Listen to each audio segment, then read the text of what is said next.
చంద్రమండలం మీదకు రాకెట్లను రోబోలను పంపిన దేశంగా కీర్తికెక్కిన భారత్లోని కుగ్రామాలలోకి అంబులెన్సులు వాహనాలు పోనేలి పరిస్థితులు పలు రాష్ట్రాలలోని ఏజెన్సీ గ్రామాల ప్రజలు ఇప్పటికీ తీవ్ర ఇబ్బందులు ఎదుర్కొంటున్నట్టుగా తెలుస్తుంది.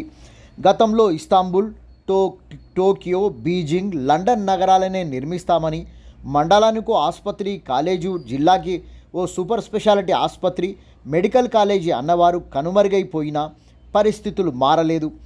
దూరపు కొండలు నునుపు అనే నానుడి నిజమే అని తెలుస్తుంది. తెలంగాణ జిల్లాలోని పలు ప్రాంతాలు వైద్య సేవలకు నోచుకొని గూడేలు గ్రామాలు ఉన్నట్టుగా తెలుస్తుంది. వర్షాకాలంలో నరకయాతన అనుభవిస్తున్నటువంటి గూడేల్లో ఏజెన్సీలో ప్రాంతాల్లోని ప్రజలు సీజనల్ వ్యాధులు, మలేరియా, డెంగ్యూ ఇలా ఎన్నో వ్యాధుల నుంచి వారు ఎదుర్కొంటున్నటువంటి పరిస్థితి ఇప్పటికీ గ్రామాలలో కనిపిస్తుంది.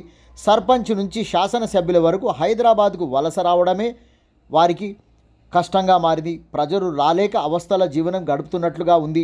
ఇవన్నీ గమనించిన జిల్లా కలెక్టరు చొరవ తీసుకొని లక్షల రూపాయలతో సమ్మక్క సారలమ్మ నివాసం ఉండే జిల్లాలోని గ్రామాల ప్రజలు నదులు, కాలువలు, అడవి దాటలేక ఇబ్బందులు పడుతున్న వారికి ప్రైమరీ హెల్త్ సెంటర్ల, ఆసుపత్రిల అందుబాటులోకి తెచ్చిన విషయం ప్రస్తుతం సోషల్ మీడియాలో వైరల్గా మారిందని చెప్పుకోవచ్చు.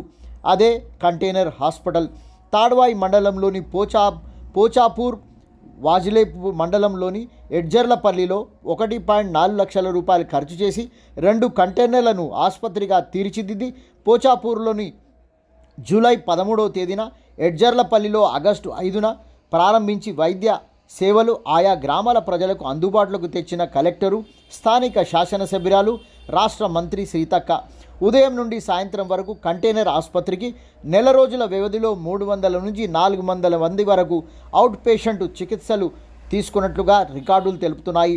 ఓ డాక్టరు, ఓ ఏఎన్ఎం, 5 ఆశా కార్యకర్తలు అందుబాటులో ఉండి వైద్య సేవలు స్థానికంగా ఉన్న గ్రామాల నుండి వస్తున్న ప్రజలకు అందిస్తున్నట్లుగా వార్తలు తెలుస్తున్నాయి.